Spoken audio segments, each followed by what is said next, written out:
Welcome to the Take the North podcast. I'm David Haugh from the Mully and Haugh Show on 670 The Score. Dan Wiederer from the Chicago Tribune. Coming to you the last week of the regular season, Week 18, Bears-Packers week. And we're coming off the Bears' big victory Sunday, the last day of 2023, 37-17 rout over the Atlanta Falcons, Dan. And Justin Fields played as well as he ever has in a game, I believe. The Bears' defense had 4 more takeaways. It felt like after the 5th straight victory at Soldier Field for the Bears that the arrow is definitely pointing up. A lot of momentum this week at Haugh. David, you and I spent a lot of time in recent weeks talking about the rankings of Justin Fields' 35 career starts that he started. This was number 37 against the Falcons, and I went back and looked, and I think I would probably slot it in at number 3 overall, behind only the game against Commanders earlier this year and the explosion against the Miami Dolphins a year ago. That tells you how crisp it was. You go back through that game tape, and there's not a lot to nitpick at all. If this was the norm, we would have zero discussion in Chicago. Justin played with great command, great control, through beautiful deep balls to DJ Moore, one to Tyler Scott that wasn't completed. The touchdown pass to DJ Moore, terrific. The 13-yard scramble on 3rd and 8 is going to be permanently etched into the Justin Fields highlight montage. It was truly an impressive performance in his last home game at Soldier Field of 2023. Is it his last home game as a Chicago Bear permanently? We'll find out, but certainly a fun way to go out this year. 20 of 32, 268 with 1 touchdown, was not intercepted, protected the football once again, sacked 3 times, passer rating 99.5. And Dan, he had a first half. You started to wonder if this was going to be a career-high passer rating. It was that kind of start and that kind of day. The Bears offense did what it needed to do, took advantage of a Falcon defense that came in with good numbers in terms of scoring defense, but I don't know what they were thinking. Had no Cole Kmet. They had no Darnell Mooney, and they played DJ Moore a lot man coverage, and DJ Moore took advantage. 9 catches, 159 yards, 13 targets. The Bears recognized where to exploit the Falcon defense and took advantage of that man coverage. This is the first time the Falcons had a chance to see DJ Moore. Oh, wait, no, he spent the entire first part of his career in the NFC South. So I don't know how they were asleep at the wheel, David, in trying to figure out coverage for DJ Moore, because they know how dangerous he can be, and yet they still allowed him to run in single coverage and man-to-man coverage for much of the afternoon. You saw some of those over the middle throws where Justin didn't even really need to read much. You just saw that DJ had a little bit of separation and threw it on him. And sometimes as a starting quarterback, it should be that easy. You find your best player, you see that he's NFL open, and you throw him the football. And it resulted in a huge production day for both players. I go back to the touchdown early in the game, and it's a really nice concept that the Bears had in the playbook. Again, really great that they were able to score 37 points with such a limiting offensive coordinator that they had, but I digress on that. But the touchdown pass, DJ runs a really nice route. And the one thing that is subtle on that play, Justin throws an absolute dime to the bullseye, but DJ's late with his hands in a way that keeps Jesse Bates from making a play on the ball or making a play on his hands. And it was just such a subtle nuance of receiver excellence that you should watch and you should appreciate. I've for years said that having the opportunity to watch Devontae Adams in this division was like watching wide receiver porn. Well, DJ Moore might be on that list of guys that you just can't stop watching, because it's just it's brilliant stuff. And that was certainly the case in a performance Sunday that is now bolstering career highs in most of his statistical production. 1,300 yards receiving, 92 catches. He's on his way. I think if he doesn't make the Pro Bowl, that's kind of a farce. He would be at the top of the list of snubs. He's got to, I think, make the Pro Bowl given the numbers he's put together in his first year as a Bear. Wednesday, Pro Bowl announcements. So that will be something to keep an eye on.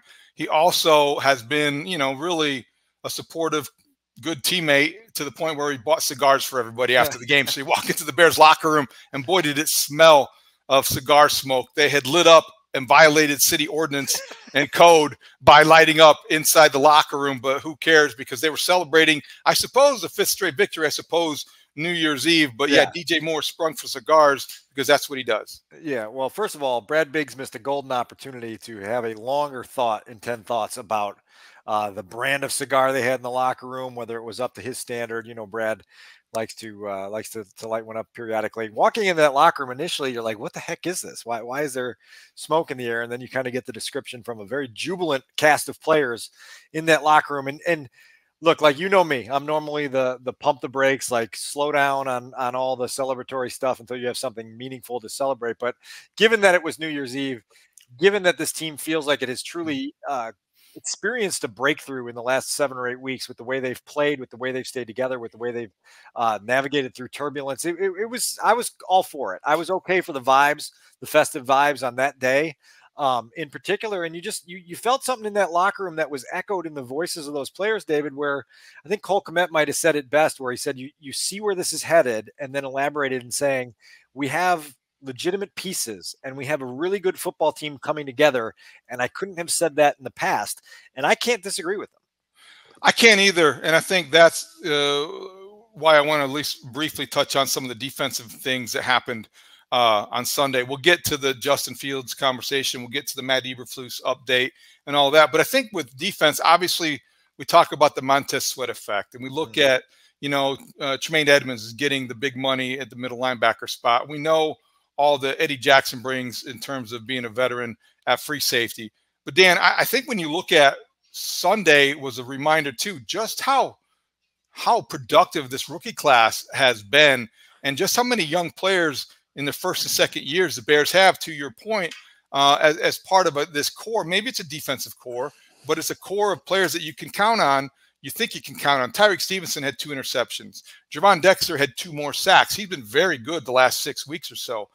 You look at, the offensive rookie contributions of Roschon Johnson and certainly Darnell Wright. This has been a very productive rookie class, and you pair that with some of the guys you consider veterans by now. Kyler Gordon had a pick. Jaquan Brisker, you have an expectation about the level of play he's going to provide each and every week.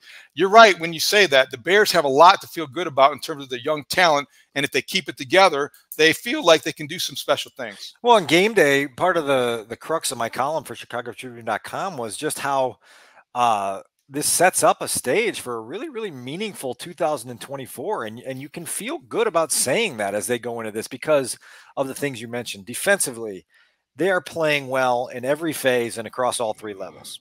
Can't dispute anything that's going there on that side of the ball. It was a long time before, between games when they were able to create multiple takeaways. Well, now you're getting 3 interceptions almost every week. You got 4 on Sunday against Taylor Heineke and another one, the 4th one actually coming from Desmond Ridder. But you see the things that you mentioned. Tyreek Stevenson, a guy that I've raved about since the summer in terms of the competitive tenacity and really his kind of underrated understanding of the game. That one pick where he sinks in coverage and just plays it perfectly and has that John Hoke teaching and the Jalen Johnson teaching to take that ball away. Great play. Kyler Gordon. How many times in this podcast have we talked about him after a game where we say, man, that dude he plays the game the right way. So that defense is in great shape. The offense puts up 37, the second highest scoring output of the season, and in a way where you just felt like they controlled the entire football game. Now, yeah, there was a tense moment at the end of the first half when Cairo Santos' 55-yard field goal dropped a couple yards short in the north end zone, and for a minute you went, uh-oh, this is out of the gates, and D. Alford's going to make this game a game again. But it was just a complete phase victory by the Bears. And when you see that, when you feel the contributions they're getting from so many different guys, you understand why internally there is the level of optimism that there is right now at Halas Hall. Before we turn to the Fields conversation, Pro Bowl members, do you think will be from the Bears Pro Bowl team? DJ Moore, Montez Sweat, Cairo Santos? Or certainly, I mean, those guys will be in consideration. Look, like Cairo's going to have a tough case to make with the way that Brandon Aubrey has kicked for the Cowboys this year. The other thing you have to realize every year in Pro Bowl voting is that when you're a team that has spent most of the year near the bottom of the standings, that you don't get the love that the teams in first place get. The year that the Bears sent 7 guys to Orlando for the Pro Bowl was the year they won the division, 5 years ago. You have an opportunity here to make that case. Montez Sweat certainly deserving. DJ Moore will be in a discussion at a loaded receiver position in the NFC. It'll be interesting to see how it shakes out, but those guys have certainly had worthy seasons, in my opinion. Jalen Johnson would be another guy that you would want to consider. He left Sunday's game with a shoulder injury. His availability for Sunday will be worth monitoring as this week goes along. But yeah, that's the top of the list there for guys that have played at a high level this year. So Justin Fields, you said, played probably the third best game of his career. I think you could make the argument that because he won, it was among maybe his top 1 or 2 because of how sharp he was and throwing the ball, especially early. The escapability was there, the special was there, all those things. I wonder how far did it go, do you think, into affecting his status? How did it change the minds of anybody at Haugh who's in a decision-making role? And you think it will, despite the emotion that's obvious, the chants from the fans in the stands and maybe some people in the media still clamoring for him to stay, do you think that Justin Fields' performance against the Falcons will affect the decision on his long-term status as a Bear? I would hope that Ryan Poles wouldn't be a prisoner of the moment when he's making decisions of this magnitude with the stakes that are here in this particular decision. You have to view the comprehensive body of work. You have to ask yourself the question, is this the quarterback I see becoming the engine of 8 or more playoff runs? Is this a quarterback who is significantly better than the options that are going to be available to us in the 2024 draft class? Now, look, like, there are things that you have to also weigh when you're having those discussions at Haugh, and that's the known. And some of the known with Justin Fields is impressive. We've talked previously on this podcast about the guy's thick skin and how his ability to ride the QB1 roller coaster with the level of grace and equanimity that he does is truly elite in that regard. The way his teammates feel about him is significant. Those are all things that you have to factor in when you have this meaty discussion inside Haugh. But ultimately, it's much bigger than one game. It's certainly much bigger than one late December game against a sub 500 opponent, So look, like that, will it have some influence on Ryan Poles' thought process? Perhaps. Should it be a huge weight given to that performance on Sunday? Probably not. Just given what we know, what we've seen, strengths, limitations, all those things encompassed. The key, I don't know if you want to get into this right now, but I think one thing that's really cool here is that win, coupled with what happened everywhere else in the league, sets up a season finale at Green Bay that has a really appealing amount of theater to it, a really appealing amount of oomph, I guess, to the game. It's not just another write-off week 18 season finale game in Green Bay. The Packers are trying to get into the playoffs. The Bears are going on the road to face a team that beat them by 18 points to start the season. The Bears are surging after winning 5 of their last 7 and truly feeling like they want to put an exclamation point on the season. And so for a last place team that doesn't have anything on the line Sunday, I don't think you could ask for a better season finale to maybe help answer some of the questions that you're asking. And I don't want to be put in a position where you have one game that's going to decide the future of either Justin Fields, the offensive coordinator, or the head coach. I don't know if that's the right way to approach it, but it does feel that big because of who's it against, the stakes of knocking the Packers out of the playoffs. And I know some people may look at it that way. Justin Fields, if he has another game like he did on Sunday against the Falcons, people will wake up Monday morning, wanting him to stay forever. And they'll be wanting Ryan Poles' job if he doesn't go that direction, because that's recency bias, that's emotion, that's your heart leading over your head.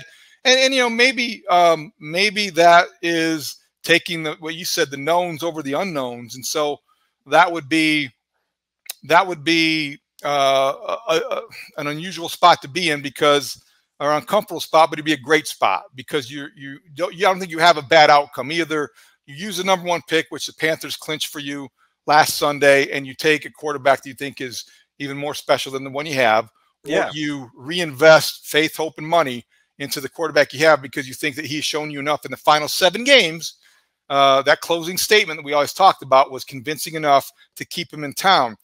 And then you trade for a king's ransom and you stock your roster with more talent. Either outcome, it's like choosing between good or better, or good or great. That's it. And so I guess I'll give a little tease here on this episode of the podcast. I've got a piece coming, 2-part installment later in the week, talking to people around the league who are intrigued by the Bears' current situation. And the word fascinating has come up more than once in conversations that I've had with executives around the NFL who are looking at this from afar and going, boy, they've got some huge decisions to make, but the options are terrific, and I had one GM tell me this week, David, that like whatever path they choose, you're going to feel good about it because it's not like, oh, we're picking between the lesser of two evils. You're picking between two pretty appealing options. And so that's why I think we've tried to say for a month or longer now that the Bears are on the doorstep of a potential paradise if they play their cards right. And they make all these steps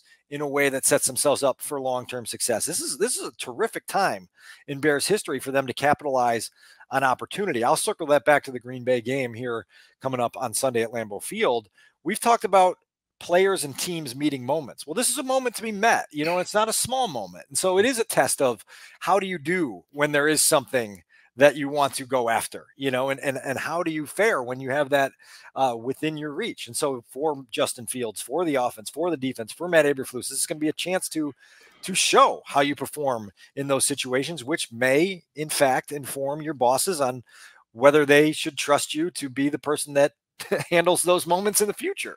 So a lot here. I will tell you this, like walking out of the locker room Sunday, there was energy, not only about the victory over the Falcons, but about the final game in Green Bay. You don't think that those players remember 38-20 in week 1. I asked Jalen Johnson, I said, this feels kind of like the perfect finish to the season, given the way everything's gone. And he just smiled and said, oh yeah, we on their ass. And I thought it was a very succinct way of saying, like, we know what we're trying to set up to do here, at Lambeau Field. Now let's go do it, and we'll see if the Bears can do that. Seems like a long time ago it was a different team, even though a lot of the starters were healthy then. They started breaking down after that game, but the Bears were not prepared to start the season. And now as we prepare to end it, they're in a much different spot, and they're a much different team. I would only say this as far as the options the Bears will, have once Monday arrives and the offseason begins, and you're Ryan Poles, you think, hey, what direction do I go? And he gets all kinds of advice. There is no bad outcome. And that's what makes me, and I'm not surprised, but a quick aside, I don't know why there is such rancor in the debate between whether the Bears should stick with Justin Fields or, in their minds, try to go for a better quarterback if they draft Caleb Williams. You can have your opinions about Caleb Williams, but Ryan Poles, frankly, in 2 seasons on the job with this roster, kind of has earned the benefit of the doubt right now. I don't think he's immune to making mistakes, but if he decides he wants to move on from Justin Fields, I would think that the fan base would get behind that. But I don't think they're going to. The amount of support for Justin Fields has been much louder and much more obvious than I expected it to be. And I'm not just talking about at the last game, we want Fields and we want Justin, those kind of chants. I do think that it's resonated, and not just on talk radio, but I think it's something that I don't think will affect the decision-making process, but I'm not 100% certain that it won't, because when you're hearing from the fans, when you're hearing from players, key players, about what he means to that locker room, what he means to that franchise, that can be fairly persuasive if you let it be. Nice use of the word rancor. And I think a lot of that rancor is stimulated and exacerbated by social media, which does not allow for level-headed, measured debate. And then it ends up being a vacuum that sucks everyone into it, and it just becomes crazier and more complicated than it needs to be. I think that there are some very significant positive traits that we've highlighted significantly over the year that Justin brings to the table. And there are things that, as a starting quarterback in the NFL, you want your guy to have, that ability to reset quickly, that ability to have the respect of teammates, the willingness to put in every last ounce of work that's needed to improve your weaknesses. Those are things that are going to be taken into account in the evaluation. Now, ultimately, again, you're searching for that high level upside. This will be in my piece later in the week, I believe on Thursday morning at chicagotribune.com. You have to remember also where Ryan Poles came from. And he was in Kansas City. He was handling college scouting in 2017 when that organization, with, by the way, a very steady starting quarterback who was very well liked inside the locker room, and Alex Smith, was a division champion. And it was going to be difficult to pivot off of Alex Smith. Well, that organization decided that Patrick Mahomes was kind of the all-in, checks all the boxes, got to have quarterback that they needed to get, and they went out and got him. And they've never thought twice about it since. And I had a source say to me this week, David, that like Mahomes is kind of the holy grail, and like it may seem surreal and far-fetched that the Bears could land that, because they've never even come close to that in their history, but it is still what you're striving for, because he is that guy that unlocks a different world. And what this source said, which made me laugh out loud, is think about this. Patrick Mahomes is currently in his quote unquote down year, the panic year in Kansas City, and he just won his 6th consecutive AFC West championship. That's the world you're trying to unlock, where right. the floor for frustration and struggle is still a division championship. You know, we don't know what that's like here. I'm laughing out loud thinking about it now, because like, what do you mean? Like, how is that possible? But that's where the bullseye is, and Ryan has to determine whether it's Justin that can be the key to unlock that world, or whether it's a quarterback in this class. Obviously, Caleb Williams, the widely proclaimed #1 prospect, Drake May, a little bit behind that. And then maybe, you know, we've got a national championship game in college football next week that will feature Michael Penix and J.J. McCarthy. Maybe they have a say in some of this as well.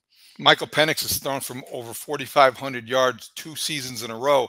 You know, the last college quarterback to do that? Patrick Mahomes. So he's got some special in him. He's a lefty. He's a little unorthodox, but he is explosive. And I wouldn't be surprised if he is the Anthony Richardson of this year's draft and he flies up the board just because of his athleticism. He's going to be old enough, and he's excuse me.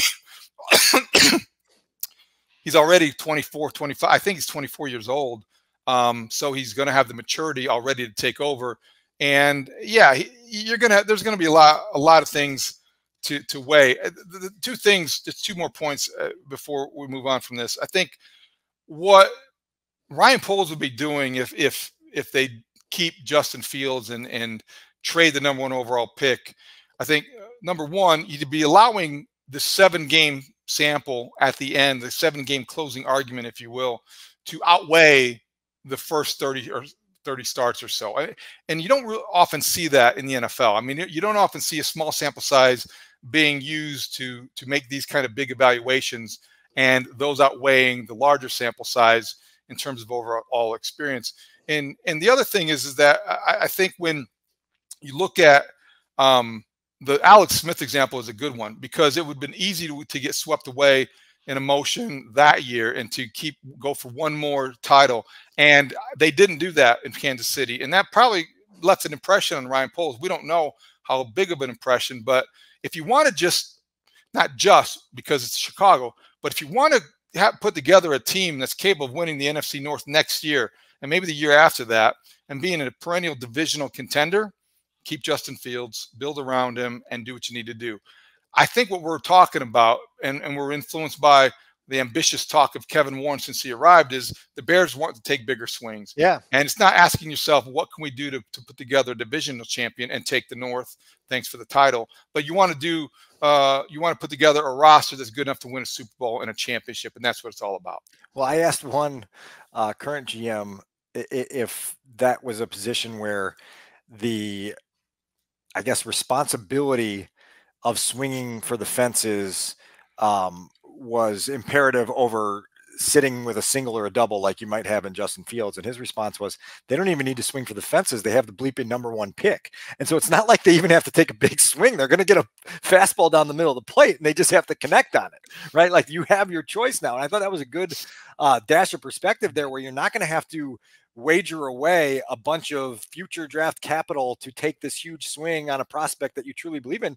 You're using the #1 overall pick, which is, by the way, someone else's 1st-round pick. You still got your own 1st-round pick, which right now I think is it at 8 now, 10, somewhere in there, and could fall as low as 13 if they win. Between 8 and 13 is where they'll land. So like, you know what I mean? Like, you don't have to use a ton of capital to even make this attempt at drafting a quarterback, which would be fascinating. Now, the flip side of that, obviously, is that other teams that might be so enamored with Caleb Williams that they want him at all costs are going to give you everything that they have to stockpile your team with. And if you say, yeah, Justin's good enough to be the guy that we roll forward with a stacked roster, then that there's certainly merit to that, you know. And like, again, 2 really good options and a really favorable place to be sitting, which is not usually how it goes in Chicago when you're trying to figure out your biggest picture items.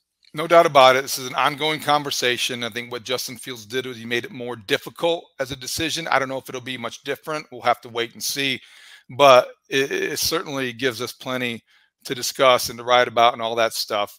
Dan, beyond the quarterback, obviously Matt Eberflus, Luke Getsy, their futures, sources of speculation. Matt Eberflus report for the NFL Network. I don't know if it was a report or informed speculation or much of a surprise, but Ian Rapoport speculated that Matt Eberflus will be welcomed back and is likely to return in 2024. I don't think in recent weeks that has been in question, although it still could go the other way. What was your reaction in response to that report? Well, yeah, look, like, and oftentimes you have to click beyond the tweet to see what the actual either video or written article says. And it was essentially that if Matt finishes strong, that the Bears are inclined to keep him, which has been the chatter now for a couple of weeks and obviously could be fluid. I think Ryan Poles, when asked about this publicly, which at this stage of the season is almost exclusively on the pregame show on WMVP AM 1000, has said, look, like, we'll make all those big picture decisions and evaluations when the season ends. And so he has not come out and directly said, oh yeah, there is no question that we're sticking with Matt Eberflus as our head coach. And so the first chance we'll get to ask Ryan about that will be in week 19. And you would imagine we won't even need to ask him, that he will probably offer it up when that time comes. And so we're a week away from that now, right? And it's a chance now to figure out which direction they decide to go. It's crazy because it is married into the quarterback conversation, and whether you stick with Justin or pivot to a new quarterback maybe changes the calculus on what you want to do with your offensive oversight, right? Like, there are people in the league that say if you are going to stick with Justin and you are going to give him season 4 as a make or break year as a quarterback, then you absolutely cannot pair him with a new offensive play caller whose system he has to learn and who he has to acclimate to. And otherwise you're just repeating history all over again. And so, like, those, you want to talk about a touch point for Chicago, those who really want Justin Fields to stay may have to get their brains wrapped around the idea that he may be staying with Luke Getsy for all those aforementioned reasons. And I think that's going to make some people's brains short circuit. Now, if you want to pick a new quarterback, maybe it does open the door for you to either hire a new offensive-minded head coach or ask Matt, do you want to switch in a new direction with your offense? And if so, what is your vision for the people that can come in and oversee this new guy? Because you don't want to hand Caleb Williams over to a circumstance where you look back in 2 years and go, oh boy, we didn't think that through quite enough, which is kind of commonplace at Haugh.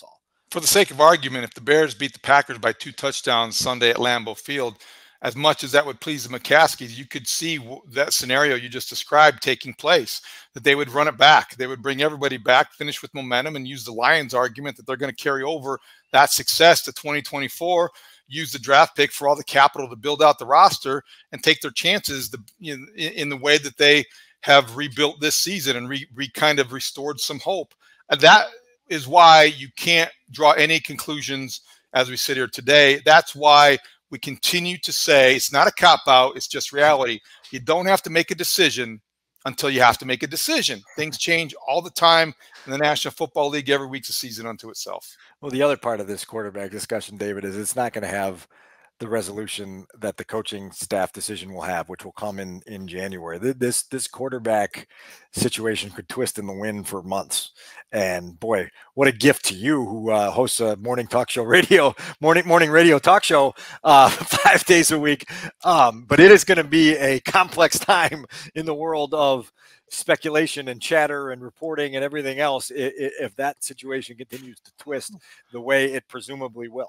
Listen, until the Cubs sign somebody in free agency, I'm all for it. Excuse me. Gosh, you got me all choked up. All right, so the Packers game for a moment. There's been a couple times in recent past, this last decade, the 10-year anniversary just passed of the Chris Conte, Randall Cobb game in 2013. The Bears win and they're in. The Packers beat them. I think they went to the playoffs. And then there was one in 2020, I believe, Dan. There have been times where they have ended the season with similar stakes. Does this remind you of any season in particular? Yeah, I mean, the Bears in 2020 were in a win and in situation at home against the Packers, and they got their teeth kicked in and then somehow backed into the playoffs because some things went down in the NFC West that opened the door for them to steal that number 7 overall seed. And that was a really weird day because it was one of the more demoralizing, discouraging performances with the season on the line. And yet they walked out of Soldier Field with with a playoff berth and a trip to New Orleans. That one is weird. The 2013 game, I it's a division championship game, and there was so much juice in that building. And there was so much juice in that building when the Bears had, would they have 4 fourth downs that they forced the Packers into on that last game-winning drive, and Rodgers converted all of them, including the last one to Randall Cobb. It was one of those days where you just felt everything heightened. I think this weekend will be somewhere between those two, probably to some extent. And remember, the 2021 came in an empty Soldier Field during the COVID season, so that juice that you feel on game day was not there.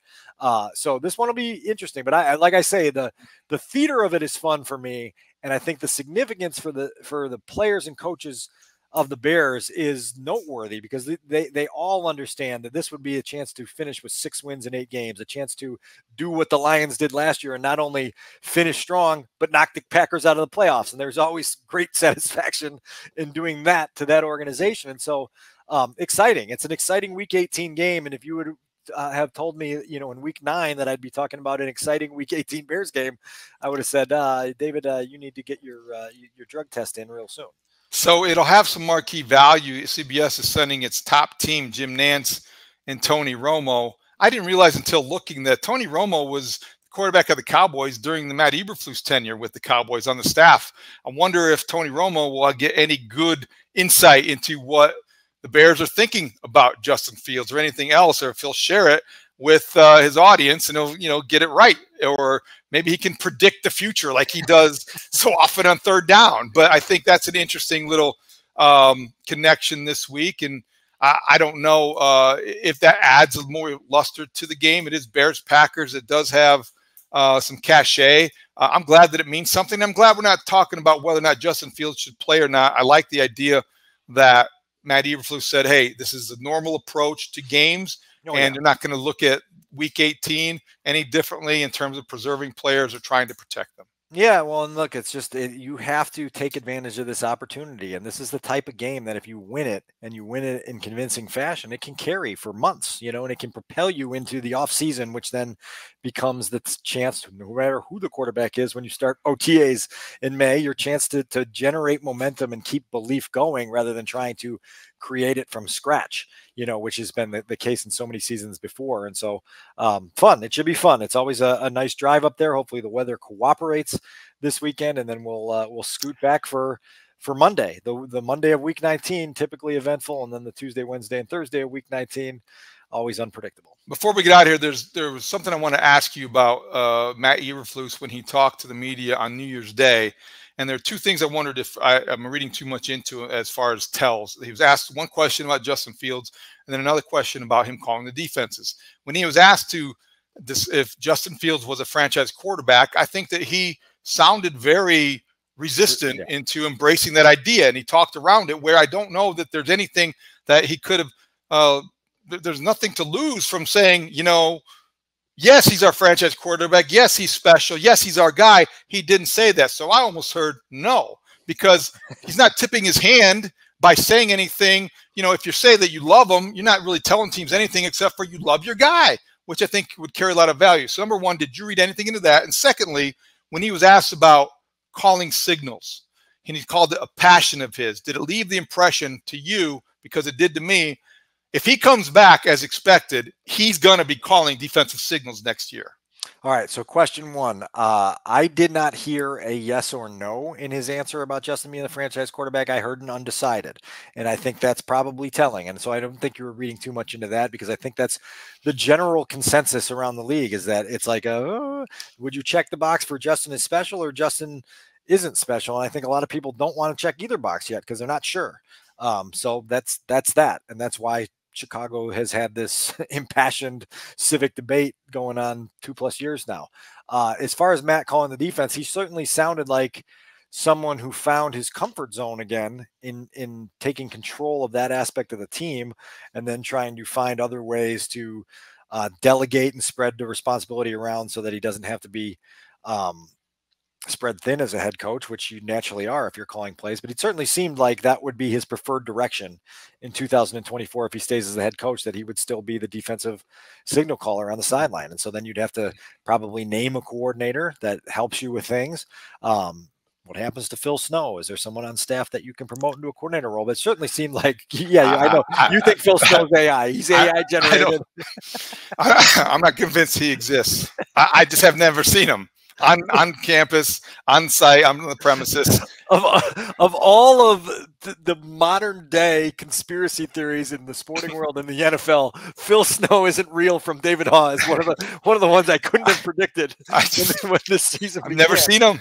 I think it's a ruse. I just do. Is there some, like, if you rearrange the letters in Phil Snow, does it I'm gonna work on that, like who slip or something like that? I'm going to work on that, because I think it's just a convenient way to take away, deflect the scrutiny and the criticism. Well, we'll get this 68-year-old guy, this fictional character, and we'll insert it. Like, they got a screenwriter, and he fits the bill. But I hope he's okay. By the way, before we get out of here, I have to ask you this, because this is very important.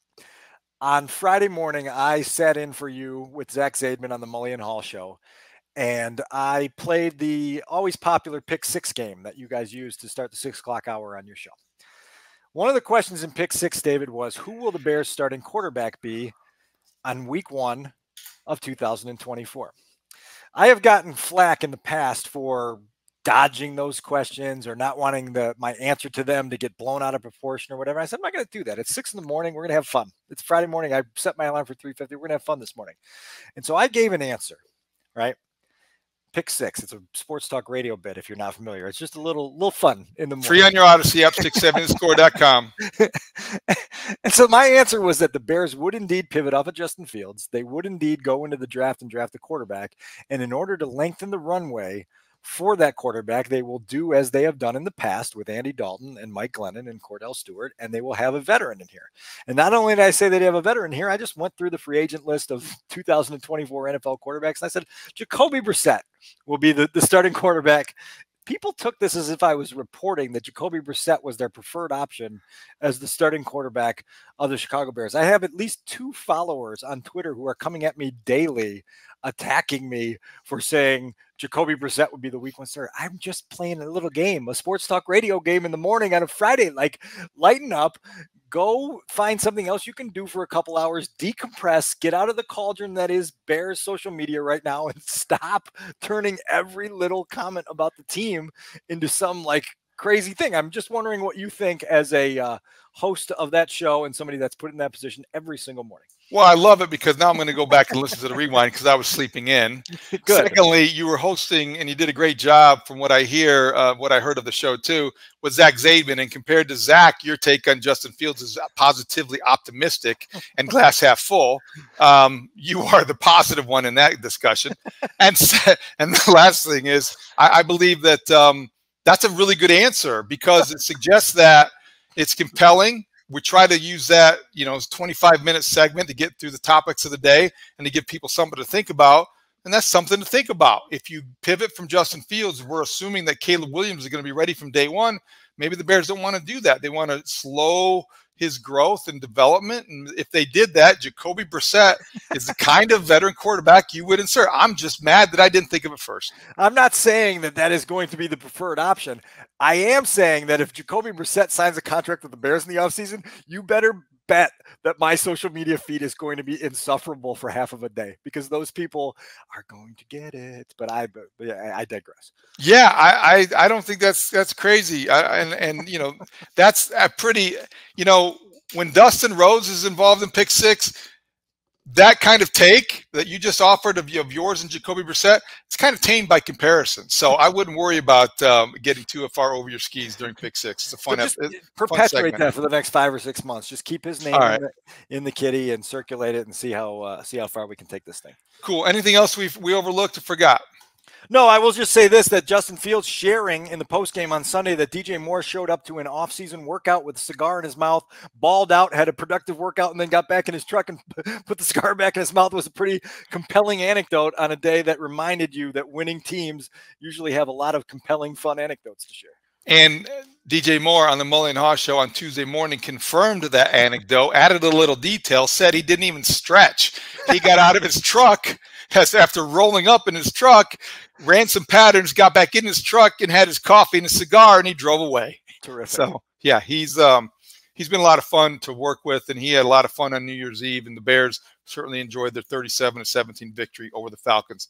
Okay, you can get this on your free Odyssey app or wherever you get your podcasts. You can watch us on 670 Scores YouTube page. We will drop another episode Friday because we're going to do Friday late morning, early afternoon this week. A couple change in plans, and you can catch us before Sunday's finale against the Packers at Lambeau Field.